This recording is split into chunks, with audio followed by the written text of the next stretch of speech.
Shalom. Selamat pagi Bapak Ibu, saudara sekalian dikasih oleh Tuhan Yesus Kristus.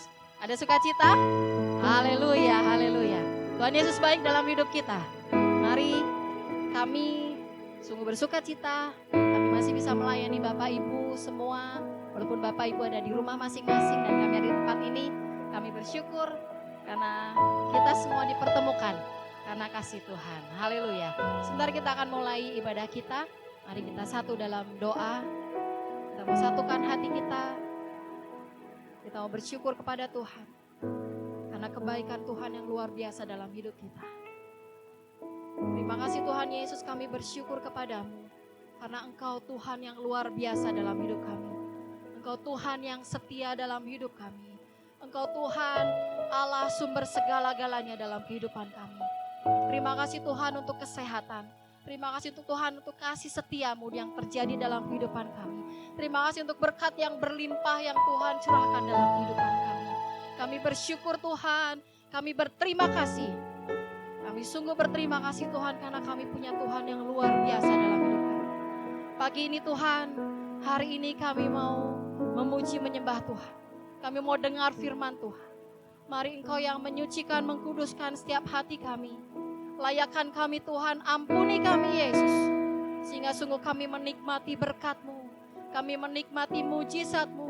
Kami menikmati kuasa-Mu terjadi dalam kehidupan kami semua. Terima kasih Tuhan Yesus, terima kasih. Haleluya, kami serahkan seluruh ibadah kami hari ini dalam tangan-Mu. Engkau yang beracara, Engkau yang bekerja hari ini Tuhan Yesus. Haleluya. Terima kasih Bapa, terima kasih Yesus. Terima kasih Roh Kudus. Haleluya. Amin. Haleluya. Haleluya. Bapak Ibu, kita punya Tuhan yang luar biasa. Amin.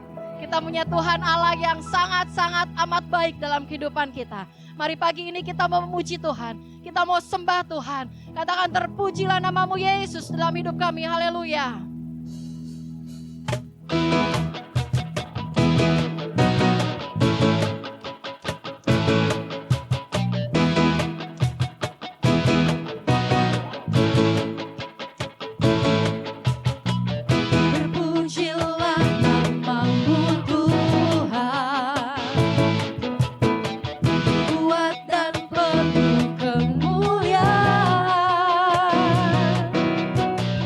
Satu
kehidupan kita. Dia punya rencana yang sempurna dalam hidup kita. Seringkali kita minta Tuhan selalu berikan yang terbaik. Tapi dalam pandangan kita itu bukan yang terbaik.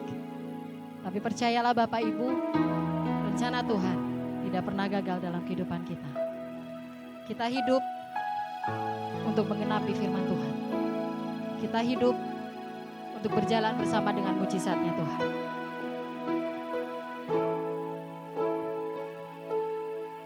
Hidupku menggenapi firman-Mu,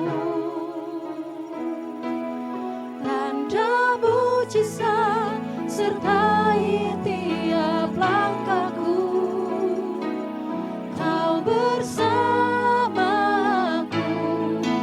di dalamku, jadi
Mari kita berdoa bagi kebenaran firman Tuhan pada pagi hari ini. Tuhan, kami bersyukur Tuhan kalau pada pagi hari ini Tuhan berikan kesempatan bagi setiap jemaat-Mu Tuhan untuk boleh beribadah secara online Tuhan. Walaupun kami masih belum bisa bertatap muka satu dengan yang lainnya Tuhan, tapi kami percaya Engkau Allah yang senantiasa boleh memberkati setiap kami Tuhan, dimanapun kami ada pada pagi hari ini Tuhan.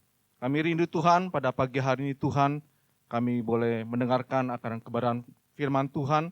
Engkau sendiri yang boleh berbicara bagi setiap kami Tuhan pada pagi hari ini Tuhan, supaya hidup kami boleh diberkati oleh kebenaran firman-Mu Tuhan. Tolong setiap kami Tuhan, tolong hamba-Mu yang menyampaikan kebenaran firman-Mu, baik setiap jemaat-Mu Tuhan yang pada pagi hari ini Tuhan, boleh beribadah bersama-sama mendengarkan akan kebenaran firman-Mu. Terima kasih Bapa, segala puji, hormat, syukur kami mau naikkan hanya ke dalam nama Tuhan kami, Yesus Kristus. Amin. Shalom, jemaat Tuhan. Firman Tuhan pada pagi hari ini saya ambil dari Efesus pasal yang ke-6, ayat yang ke-10 sampai dengan ayat yang ke-20. Judul firman Tuhannya perlengkapan rohani. Akhirnya, hendaklah kamu kuat di dalam Tuhan, di dalam kekuatan kuasa-Nya. Kenakanlah seluruh perlengkapan senjata Allah, supaya kamu dapat bertahan melawan tipu muslihat iblis. Karena perjuangan kita bukanlah melawan darah dan daging, tetapi melawan pemerintah-pemerintah, melawan penguasa-penguasa, melawan penghulu-penghulu dunia yang gelap ini, melawan roh-roh jahat di udara. Sebab itu, ambillah seluruh perlengkapan senjata Allah, supaya kamu dapat mengadakan perlawanan pada hari yang jahat itu dan tetap berdiri. Sesudah kamu menyelesaikan segala sesuatu. Ayat yang ke-14, jadi berdirilah tegap, berikat pinggangkan kebenaran, dan berbaju jirakan keadilan. Kakimu berkasutkan kerelaan untuk memberitakan Injil damai sejahtera. Dalam segala keadaan pergunakanlah perisai iman, sebab dengan perisai itu kamu akan dapat memadamkan semua panah api dari si jahat. Dan terimalah ketopong keselamatan dan pedang roh, yaitu firman Allah. Dalam segala doa dan permohonan, berdoalah setiap waktu di dalam roh dan berjaga-jagalah di dalam doamu. Itu dengan permohonan yang tak putus-putusnya untuk segala orang kudus.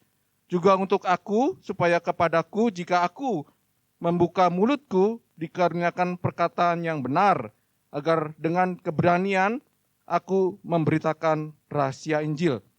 Yang kulayani sebagai utusan yang dipenjarakan, berdoalah supaya dengan keberanian aku menyatakan sebagaimana seharusnya aku berbicara. Ya, demikian pembacaan firman Tuhan. Tentu yang berbahagia adalah setiap kita yang mendengarkan firman Tuhan, menyimaknya, menyimpannya dalam hati, serta yang melakukannya dalam kehidupan kita hari lepas hari. Tema firman Tuhan pada pagi hari ini saya beri judul Be Strong, tetaplah kuat with the whole armor of God, dengan perlengkapan senjata Allah. Jemaat yang dikasihi Tuhan, mungkin kita pernah dengar satu pujian yang berjudul It is safe with my soul. Pujian ini ditulis oleh Horatio. Kisah dari pujian ini sangat menarik perhatian saya, oleh karena di dalam kisah ini memberikan satu inspirasi di dalam kehidupan kita. Saudaraku, Horatio dan istrinya yang bernama Anna memiliki 5 orang anak, 1 orang putra dan 4 orang putri. Kehidupan daripada keluarga Horatio ini sangat diberkati oleh Tuhan. Mereka adalah orang-orang yang percaya kepada Tuhan. Hidupnya berhasil, keluarga ini sangat diberkati oleh Tuhan. Usahanya juga diberkati oleh Tuhan. Tapi pada suatu waktu, saudaraku, di tahun 1870, anak laki-lakinya yang berumur 4 tahun meninggal oleh karena demam berdarah. Kemudian setahun kemudian, pada tahun 1871, usaha bisnisnya daripada Horatio ini mengalami kehancuran oleh karena terjadi kebakaran yang sangat hebat di Chicago. Sehingga semua usahanya hancur. Tidak lepas hal itu, saudaraku, pada tahun 1873 ketika istri dan anak-anaknya berlayar hendak pergi ke New York. Di tengah-tengah perjalanan itu, saudaraku, kapal yang dinaiki oleh istri dan anak-anaknya ditabrak oleh kapal lain. Sehingga keempat anaknya meninggal semua, saudaraku. Ini, saudaraku, yang membuat Horatius berpikir, mengapa Allah mengizinkan semua perkara itu terjadi dalam kehidupannya? Di tengah-tengah peristiwa itu, saudaraku, di tengah-tengah kesulitan itu, muncullah lagu ini. It is safe with my soul. Nyamanlah hatiku. Saudaraku, Horatius percaya bahwa segala peristiwa, segala kejadian, segala keadaan yang terjadi pada waktu itu, Allah memiliki rencana yang indah di dalam kehidupannya. Horatius tidak menyalahkan Tuhan atas segala peristiwa yang terjadi, saudaraku. Jemaat yang dikasihi oleh Tuhan, dalam suratnya kepada jemaat di Efesus, Paulus mau mengingatkan jemaat di Efesus bahwa menjadi orang percaya itu bukan adalah perkara yang mudah. Banyak tantangan dan godaannya, seperti yang dialami tadi oleh Horatius. Menjadi orang percaya tidak mudah dalam kehidupannya. Dia harus alami perkara-perkara yang mungkin tidak mengenakan dalam kehidupannya. Tapi yang ingin ditekankan oleh Paulus pada pagi hari ini di dalam Efesus pasal yang ke-6, bahwa kita harus tetap menjadi kuat. Di tengah-tengah keadaan, di tengah-tengah situasi yang mungkin tidak menyenangkan pada hari-hari ini, kita mengalami perkara-perkara yang sulit akibat pandemi COVID-19 ini.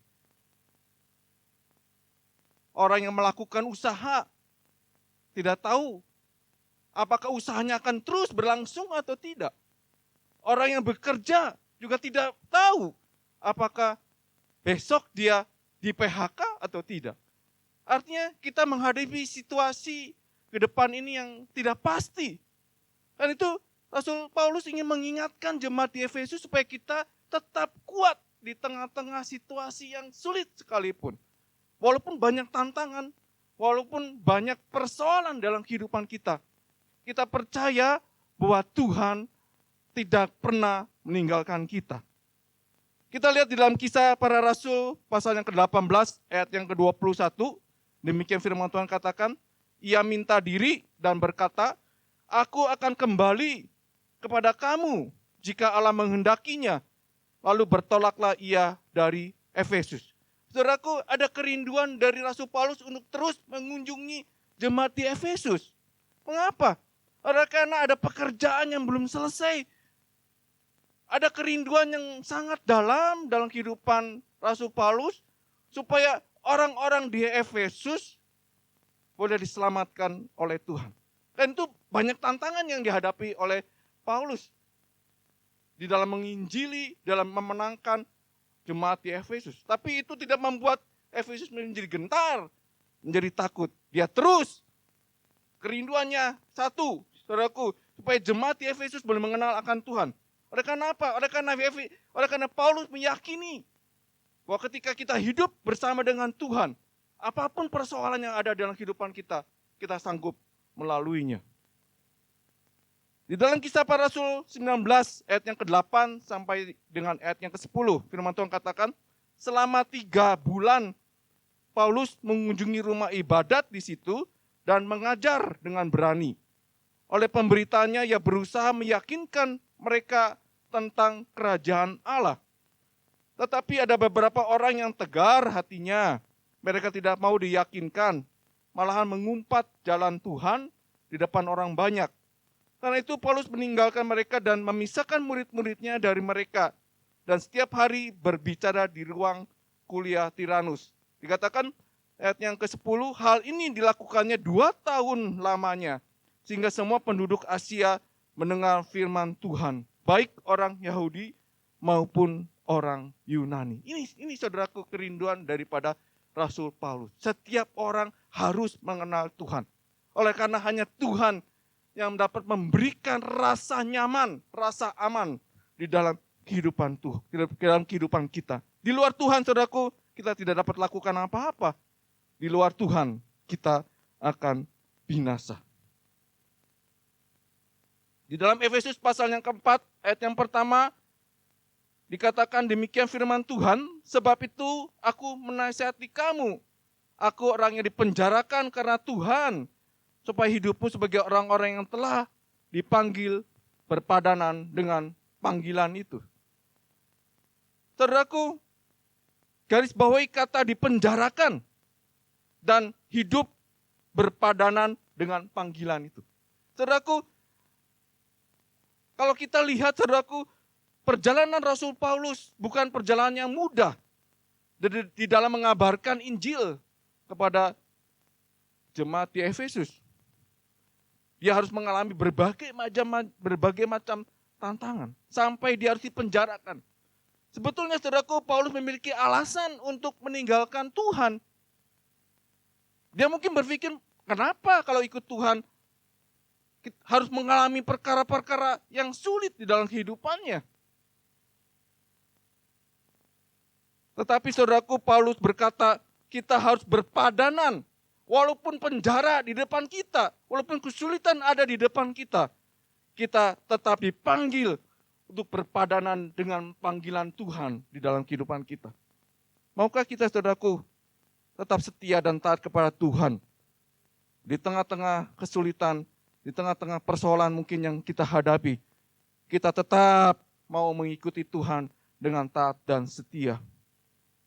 Di dalam Efesus pasal yang kedua, ayat yang ke-10 dikatakan, karena kita ini buatan Allah, diciptakan dalam Kristus Yesus untuk melakukan pekerjaan baik yang dipersiapkan Allah sebelumnya.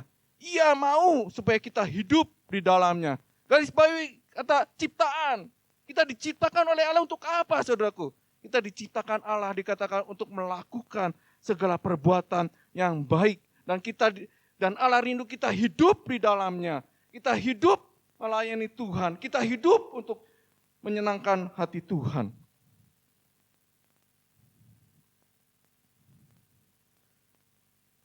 Karena itu saudaraku, firman Tuhan pada pagi hari mengingatkan kita supaya kita tetap kuat di tengah-tengah persoalan yang mungkin kita hadapi. Di tengah-tengah pandemi COVID yang masih ada di tengah-tengah kehidupan kita, saudaraku. Yang kita bisa lakukan adalah kita semakin harus dekat kepada Tuhan. Persoalan boleh ada, pergumulan boleh ada, COVID-19 boleh ada di tengah-tengah dunia ini, di tengah-tengah kota kita ini. Tapi kita percaya bahwa Allah ada di pihak kita dan Allah sanggup menolong kehidupan kita. Pertanyaannya sekarang, saudaraku, bagaimana kita bisa tetap kuat di dalam Tuhan? Hal yang pertama, saudaraku, yang saya catat supaya kita bisa tetap kuat di dalam Tuhan, kita lihat di dalam Ibrani pasal yang ke-10, ayat yang ke-25. Ibrani 10 ayat yang ke-25, firman Tuhan katakan, janganlah kita menjauhkan diri dari pertemuan-pertemuan ibadah kita, seperti dibiasakan oleh beberapa orang. Tetapi marilah kita saling menasehati dan semakin giat melakukannya menjelang hari Tuhan yang mendekat. Garis bawahi kata, jangan kita menjauhkan diri dari pertemuan-pertemuan ibadah kita. Dan dikatakan semakin giat kita melakukannya menjelang hari Tuhan yang mendekat. Hal yang pertama, saudaraku, supaya kita semakin kokoh dalam kehidupan kita, semakin kuat kita. Firman Tuhan katakan supaya kita tidak menjauhkan diri kita dari pertemuan-pertemuan ibadah yang sudah biasa kita lakukan, saudaraku. persoalan yang muncul sekarang saudaraku di tengah-tengah pandemi ini, kita tidak bisa ibadah secara tatap muka. Karena itu, kalau pada sebelum pandemi COVID-19, ibadah tatap muka itu dibatasi oleh waktu dan tempat. Ada jam tertentu dan kita harus pergi ke tempat tertentu untuk kita beribadah. Artinya kita harus mendisiplinkan diri kita ketika ibadah tatap muka, kita harus siap-siap kalau waktunya jam 8, ya kita harus pergi dari rumah lebih awal untuk kita pergi ibadah tatap muka. Tapi di dalam ibadah online, saudaraku, waktu itu tidak terikat. Kita bisa melakukan ibadah kapan saja. Ini menjadi persoalan, saudaraku, oleh karena banyak kali kita tidak disiplin dengan ibadah online. Oleh karena kita bisa menunda kan ibadah online, ya nanti kalau kita belum ada waktu, kita skip. Kita cari waktu yang lain. Yang akhirnya saudaraku banyak orang akhirnya tidak beribadah online karena yang menunda-nunda waktu itu. Firman Tuhan katakan jangan kita meninggalkan ibadah seperti yang dibiasakan oleh banyak orang. Di dalam masa-masa yang sulit ini kita perlu semakin dekat kepada Tuhan dengan kita beribadah dengan sungguh-sungguh kepada Tuhan. Dan dikatakan semakin giat, harusnya kita bersemangat. Karena kita banyak waktu untuk kita bisa melakukan ibadah, saudaraku. Karena itu, saudaraku, penting kita untuk mempersiapkan hidup kita dan senantiasa beliau terhubung dengan Tuhan supaya hidup kita tetap kuat dalam menghadapi berbagai masa persoalan. Apa saja, saudaraku, yang kita peroleh di dalam ibadah ketika kita beribadah? Di dalam Efesus pasal ke-4 ayat yang ke-12 sampai dengan ayat yang 15, firman Tuhan katakan demikian. Dikatakan untuk memperlengkapi orang-orang kudus bagi pekerjaan pelayanan, bagi pembangunan tubuh Kristus. Sampai kita semua telah mencapai kesatuan iman dan pengetahuan yang benar tentang anak Allah, kedewasaan penuh dan tingkat pertumbuhan yang sesuai dengan penuhan Kristus. Sehingga kita bukan lagi anak-anak yang diombang-ambingkan oleh rupa-rupa angin pengajaran, oleh permainan palsu manusia dalam kelicikan mereka yang menyesatkan. Tetapi dengan teguh berpegang kepada kebenaran, di dalam kasih kita bertumbuh, di dalam segala hal ke arah Dia, Kristus yang adalah kepala. Dikatakan untuk memperlengkapi orang-orang kudus bagi pekerjaan pelayanan. Artinya di dalam ibadah, setiap kita akan diperlengkapi oleh Tuhan dengan karunia-karunia yang boleh membangun kehidupan jemaat Tuhan. Bukan hanya itu saja, saudaraku, dikatakan supaya sampai kita mencapai, dikatakan kesatuan iman. Iman adalah sesuatu yang penting dalam kehidupan orang percaya. Dengan iman yang kuat, kita dimampukan untuk menghadapi berbagai macam persoalan dalam kehidupan kita. Karena itu, saudaraku, jangan kita meninggalkan ibadah yang biasa ditinggalkan oleh banyak orang. Seharusnya kita semakin giat, kita lakukan itu semakin bersemangat untuk kita boleh beribadah kepada Tuhan. Sekali lagi, saudaraku, iman dikatakan timbul dari pendengaran dan pendengaran akan firman Tuhan. Iman kita akan semakin kokoh, iman kita semakin kuat dan semakin diperlengkapi oleh Tuhan untuk menghadapi segala tantangan dan persoalan dalam kehidupan kita. Kemudian dikatakan supaya kita memiliki pengetahuan yang benar tentang anak Allah, kedewasaan penuh, dan tingkat pertumbuhan yang sesuai dengan kepenuhan Kristus. Dengan beribadah, kita akan mengerti akan kehendak Allah, akan rencana Allah di dalam kehidupan kita. Kita menjadi orang yang dewasa, kita bertumbuh dalam pengenalan akan Tuhan. Kita bertumbuh ke arah Kristus. Dan dikatakan dalam Efesus pasal yang ke-4, sehingga kita bukan lagi anak-anak yang diombang-ambingkan oleh rupa-rupa angin pengajaran, oleh permainan palsu manusia dalam kelicikan mereka yang menyesatkan. Dikatakan sehingga kita bukan lagi anak-anak gampangan yang mudah menyerah oleh keadaan yang sulit, menyerah oleh karena keadaan tantangan dalam kehidupan. Kita boleh menjadi orang-orang yang dewasa di hadapan Tuhan. Dengan beribadah kita tidak diombang-ambingkan oleh pengajaran-pengajaran yang palsu. Dengan beribadah kita boleh mengenal akan Tuhan dalam kehidupan kita. Karena itu saudaraku, mari kita lakukan dalam kehidupan kita. Ada kerinduan yang dalam kehidupan kita untuk kita selalu dekat dengan Tuhan. Saudaraku, kita tahu melalui selama COVID-19 ini, saudaraku, kita tidak bisa tatap muka. Gereja mengantisipasinya dengan ibadah online. Ada persekutuan online yang setiap hari Rabu kita lakukan. Ada PA setiap hari Jumat yang kita lakukan. Mari saudaraku, saya ajak setiap jemaat Tuhan untuk boleh bergabung supaya kita dikuatkan oleh Tuhan.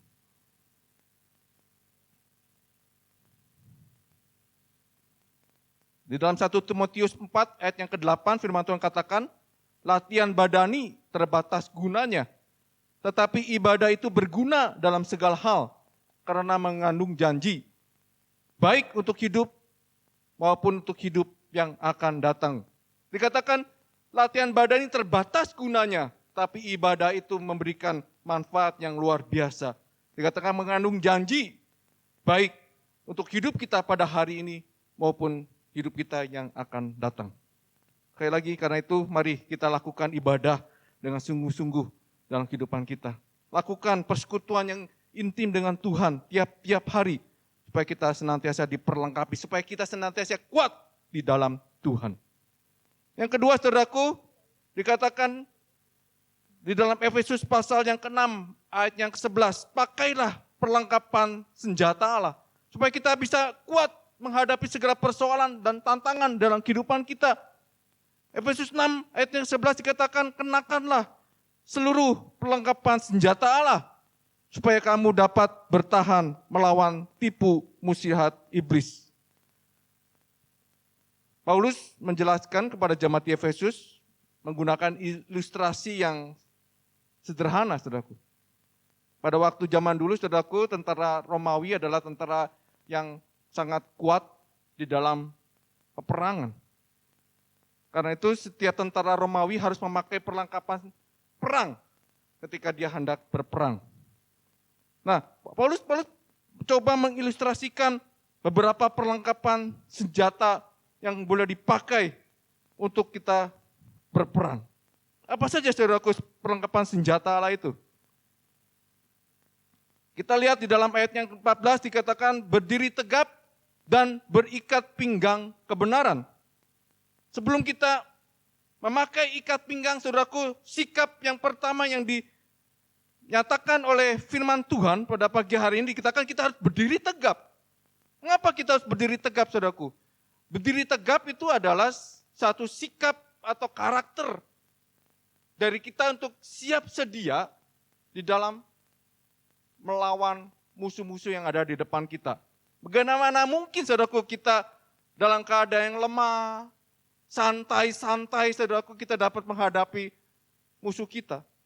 Karena itu hal yang pertama yang dijelaskan oleh Paulus adalah kita harus berdiri tegap, siap sedia.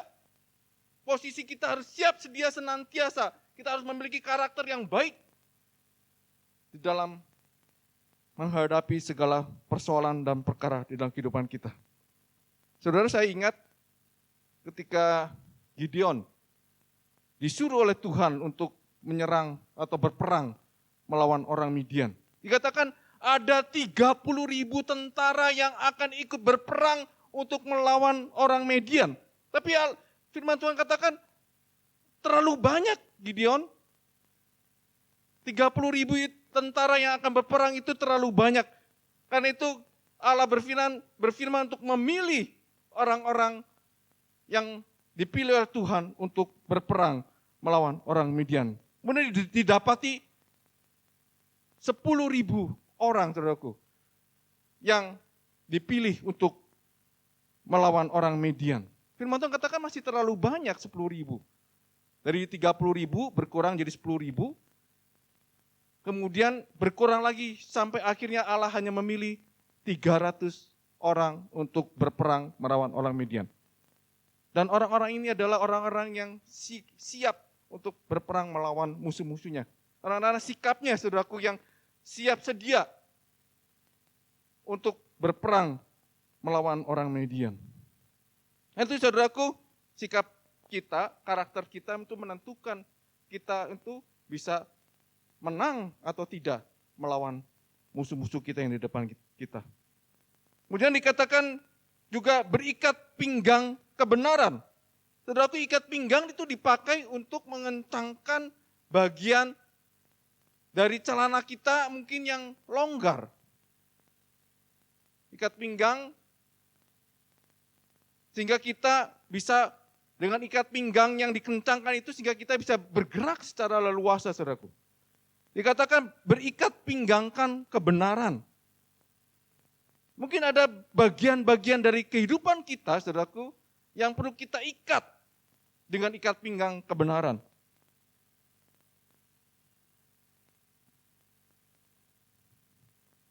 Di dalam Galatia pasal yang kelima, ayat yang ke-18 sampai ayat yang ke-25, saudara, firman Tuhan katakan, akan tetapi jikalau kamu memberi dirimu dipimpin oleh Roh, maka kamu tidak hidup di bawah hukum Taurat. Dikatakan apabila hidup kita dipimpin oleh Roh, maka kita tidak hidup di bawah hukum Taurat. Karena itu saudaraku, banyak mungkin bagian-bagian dalam kehidupan kita yang harus dibenahi. Sehingga hidup kita harus dipimpin oleh Tuhan, sehingga hidup kita itu bisa hidup di dalam kebenaran.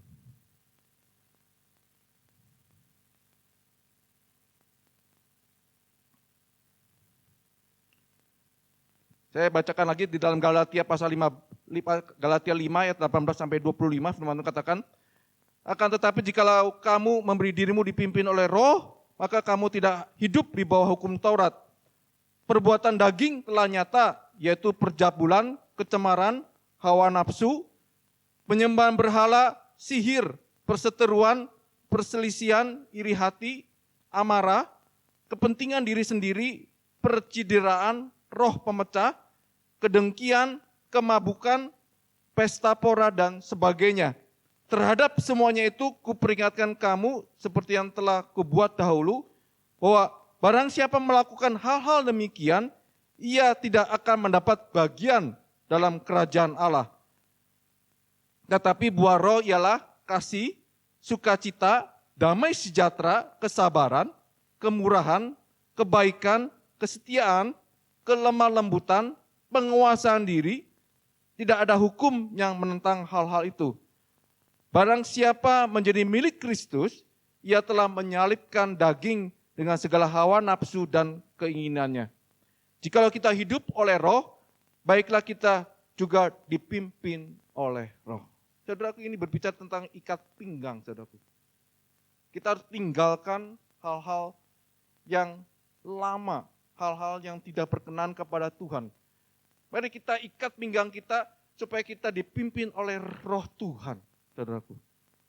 Sehingga kita menghasilkan buah-buah yang Tuhan rindukan dalam kehidupan kita, yaitu kasih, sukacita, damai sejahtera, kesabaran, kemurahan, kebaikan, kesetiaan, kelemah lembutan, penguasaan diri. Itu ada dalam kehidupan kita karena kita berikat pinggangkan kebenaran. Yang kedua dikatakan berbaju jira kebenaran. Saudaraku, baju jira itu dipakai untuk melindungi bagian-bagian yang lemah di dalam kehidupan kita. Karena kita perlu memakai baju jira kebenaran. Kita melindungi bagian-bagian dari kehidupan kita yang lemah.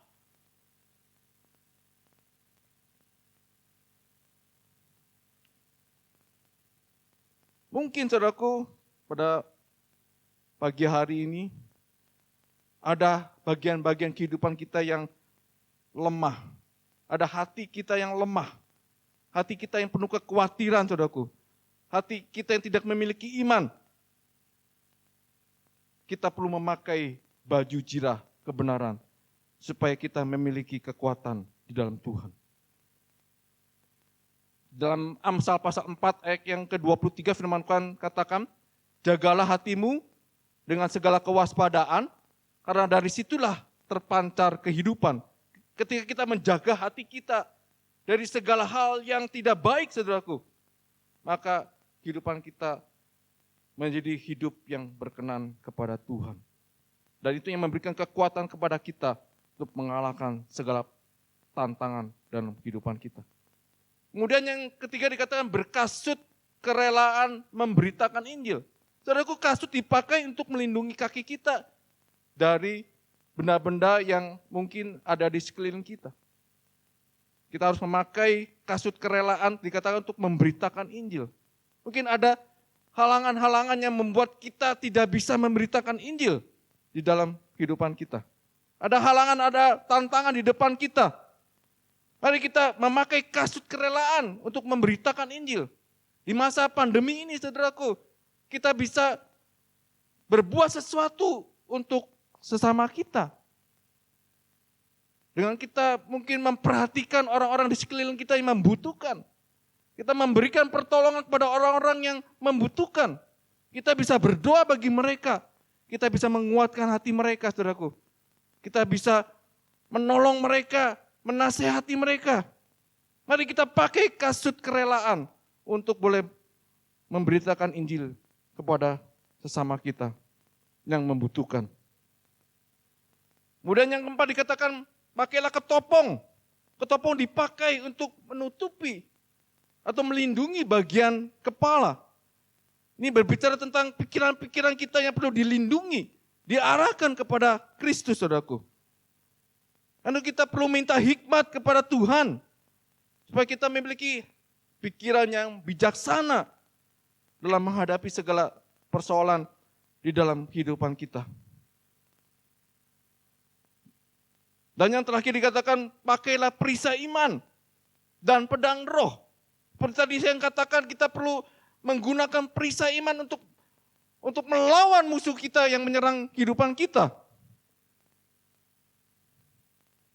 Di dalam Ibrani pasal yang 11, ayat yang pertama, firman Tuhan katakan, iman adalah dasar dari segala sesuatu yang kita harapkan dan bukti dari segala sesuatu yang tidak kita lihat. Iman adalah dasar dari segala sesuatu yang kita harapkan. Apa yang kita harapkan pada pagi hari ini, saudaraku?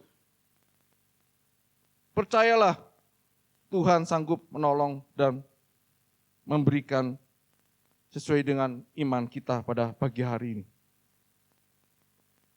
Bukan hanya iman, saudaraku.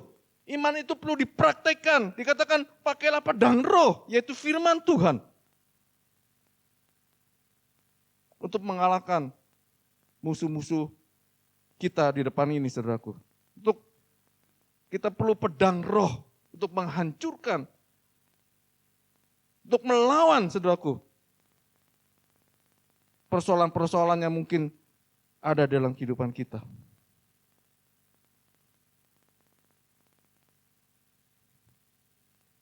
Nanti saudaraku, mari kita perlengkapi kehidupan kita dengan senjata-senjata yang sudah Allah berikan dalam kehidupan kita.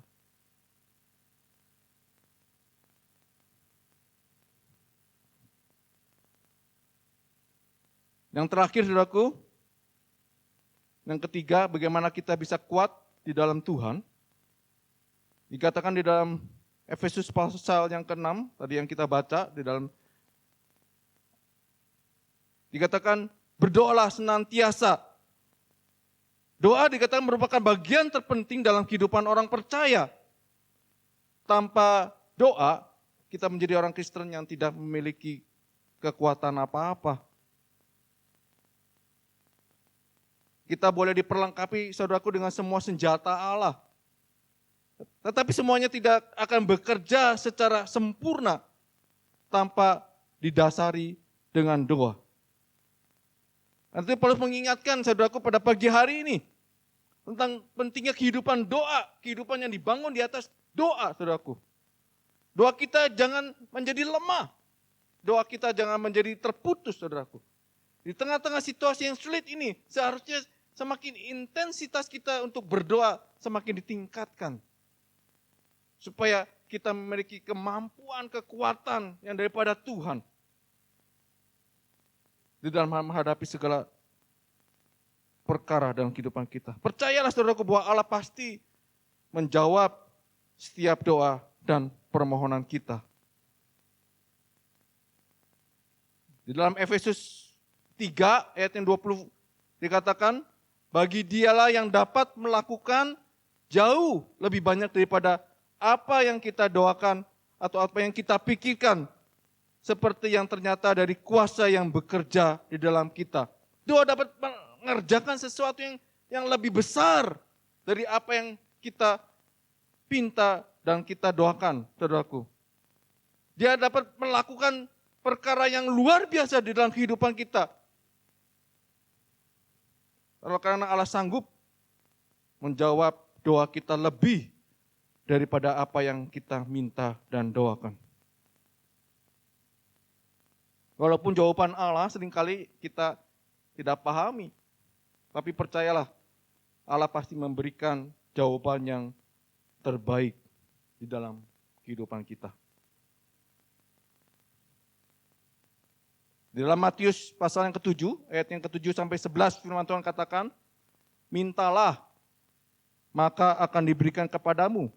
Carilah, maka kamu akan mendapat. Ketoklah, maka pintu akan dibukakan bagimu. Karena setiap orang yang meminta, menerima, dan setiap orang yang mencari, mendapat. Dan setiap orang yang mengetok, dikatakan baginya, pintu dibukakan. Adakah seorang daripadamu yang memberi batu kepada anaknya jika ia meminta roti? Atau memberi ular jika ia meminta ikan?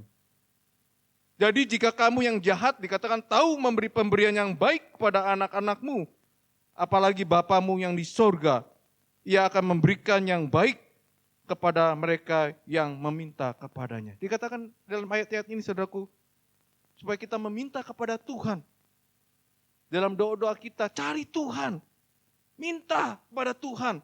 Dia sanggup menolong kita, dia sanggup memberikan apa yang kita minta, saudaraku. Karena itu ada 3 hal yang mau saya bagikan pada pagi hari ini, supaya kehidupan kita tetap kuat di dalam Tuhan. Yang pertama, saudaraku, kita perlu senantiasa beribadah kepada Tuhan. Jangan tinggalkan ibadah kita seperti yang dibiasakan orang firman Tuhan katakan, tapi kita lakukan itu semakin giat. Dikatakan menjelang hari Tuhan yang semakin mendekat. Yang kedua, pakailah semua perlengkapan senjata Allah untuk kita bisa berperang melawan si jahat. Dan yang ketiga, bangunlah kehidupan kita di dalam doa setiap hari. Sehingga kita memiliki kehidupan doa yang menyukakan dan menyenangkan hati Tuhan. Amin. Mari kita berdoa. Bapa, kami bersyukur Tuhan untuk firman Tuhan pada pagi hari ini Tuhan yang mengingatkan kami Tuhan melalui Efesus pasal 6 ayat yang ke-10 sampai yang ke-20 Tuhan. Bahwa kami harus membangun kehidupan kami senantiasa bersama dengan Tuhan. Supaya kehidupan kami menjadi kehidupan yang kuat bersama dengan Engkau Tuhan. Engkau yang memperlengkapi setiap jemaat-Mu Tuhan pada pagi hari ini Tuhan. Bangun kehidupan kami senantiasa Tuhan atas kebenaran akan firman-Mu Tuhan.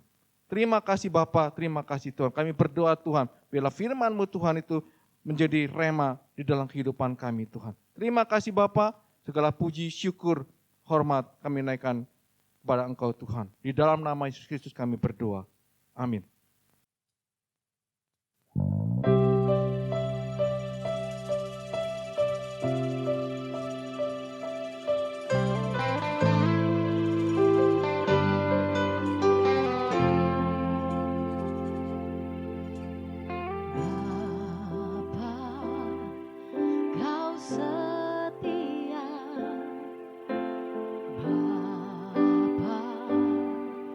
Kau mulia.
selalu menyediakan yang kita perlukan, yang kita butuhkan. Tetap percaya kepada Tuhan. Haleluya.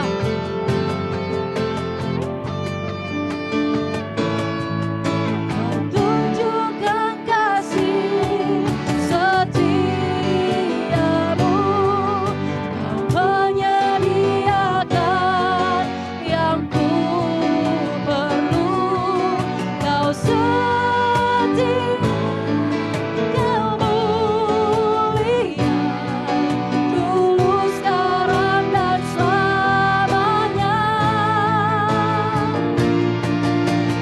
Tunjukkan kasih setiamu, Kau menyediakan yang ku perlu, Kau setia,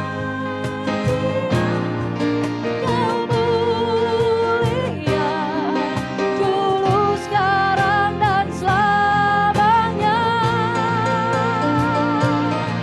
Kau tunjukkan kasih setiamu, Kau menyediakan yang ku perlu, Kau setia, Kau mulia, Bapa, Kau setia, Kau setia, Kau mulia, Kau setia, Kau mulia, Kau setia, Kau mulia,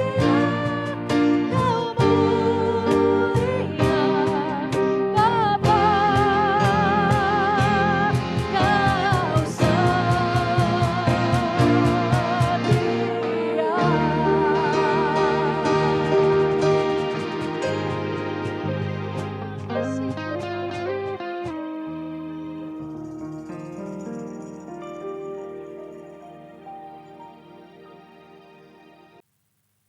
Di akhir ibadah ini mari kita mengucap syukur kepada Tuhan, kita berdoa bersama-sama. Bapa, di dalam nama Yesus kami sungguh mengucap syukur, biar kiranya damai sejahtera Tuhan terus menyertai kehidupan kami senantiasa. Terima kasih untuk firman Tuhan, jadikan hidup kami hidup yang boleh berkenan kepada Tuhan. Kami boleh memakai setiap perlengkapan senjata Allah dalam kehidupan kami, untuk kami boleh melawan kuasa-kuasa si jahat. Biarlah kami boleh memenangkan setiap peperangan hidup kami. Kami percaya kami punya Allah yang ajaib dan luar biasa. Kami percaya kami punya Allah yang mengasihi kami. Kami percaya Allah yang selalu menolong kami di dalam segala hal. Dan kami juga percaya Tuhan pada saat ini ada perlindungan dari Allah yang maha tinggi. Kemanapun kami pergi, apapun yang kami kerjakan, semuanya ada di dalam berkat dan kebaikan Tuhan saja. Oleh karena itu kami berdoa bagi setiap jemaat di GBI Sumbersari. Biar kiranya tangan Tuhan yang kuat boleh menjamah kami semua. Melindungi kami dengan kasih setia Tuhan. Kemanapun kami pergi, apapun kami kerjakan, semuanya ada dalam kasih setia Tuhan saja. Dan biarlah segala kebaikan Tuhan menyertai kami. Pertolongan Tuhan tidak henti-hentinya ada dalam kehidupan kami. Bapak, terima kasih untuk hari ini, untuk firman Tuhan yang boleh kami terima pada hari ini. Kami percaya Tuhan yang selalu bekerja di dalam kehidupan kami, mendatangkan kebaikan di dalam hidup kami. Berkati setiap jemaat yang ada Tuhan, kami percaya Tuhan menguasai hidup kami senantiasa. Terima kasih, kami mengucap syukur untuk hari ini. Mari Bapak Ibu saudara sekalian, arahkan hatimu kepada Tuhan, angkat tanganmu di hadapan Tuhan. Terimalah berkat yang datang daripada Allah saja. Biarlah kiranya damai sejahtera daripada Allah Bapa, kasih dan pengorbanan dari Tuhan Yesus Kristus, penyertaan dan juga pertolongan daripada Roh Kudus menyertai Bapak Ibu saudara sekalian. Mulai saat ini sampai Maranatha, Tuhan Yesus datang yang kedua kali. Yang percaya katakan amin. Tuhan Yesus memberkati.